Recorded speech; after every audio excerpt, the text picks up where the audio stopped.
40 அடி ஆழ கிணற்றுக்குள் விழுந்த வாலிபரை தீயணைப்புத் துறையினர் போராடி மீட்டனர். புதுக்கோட்டை நிஜாம் காலனியில் வசிப்பவர் கமலா. இவர் வீட்டின் பின்புறம் இவர்களுக்கு சொந்தமான உறைக்கிணறு ஒன்று உள்ளது. 30 அடி ஆழம் உள்ள அந்த கிணற்றின் அருகே அடர்ந்த மரங்கள் உள்ளன. தற்பொழுது பெய்து வரும் மழையால் கிணற்றில் 15 அடி ஆழத்திற்கு நீர் நிரம்பி உள்ளது. இதனிடையில் புதுக்கோட்டை மாவட்டம் முக்கான மலைப்பட்டியைச் சேர்ந்த முகமது சாதிக் என்பவர் புதுக்கோட்டை நிஜாம் காலனியில் உள்ள கமலா வீட்டிற்கு விருந்தினராக வந்துள்ளார். வீட்டின் உரிமையாளரான கமலா விருந்து சமைப்பதற்காக கிணற்றில் அருகிலுள்ள கருவேப்பிலை மரத்தில் கருவேப்பிலை இலையை பறித்து வர சாதிக்கை அனுப்பியுள்ளார்.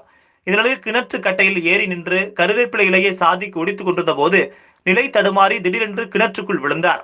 சாதிக்கு என்பவருக்கு நீச்சல் தெரியாததால் நீரில் இருமுறை மூழ்கியுள்ளார். சத்தம் கேட்டு ஓடி வந்த கமலா குடும்பத்தினர் உடனடியாக புதுக்கோட்டை தீயணைப்பு துறையினருக்கு தகவல் கொடுத்தனர். விரைந்து வந்த புதுக்கோட்டை தீயணைப்பு நிலைய அதிகாரி ராஜராஜ சோழன் தலைமையிலான தீயணைப்பு மற்றும் மீட்பு குழுவினர் விரைந்து போராடி நீரில் தத்தளித்துக் கொண்டிருந்த சாதிக்கை காப்பாற்றி மேலே கொண்டு வந்தனர். உரிய நேரத்தில் தீயணைப்புத்துறை வீரர்கள் வந்ததால் நீச்சல் தெரியாத சாதிக்கின் உயிர் காப்பாற்றப்பட்டது.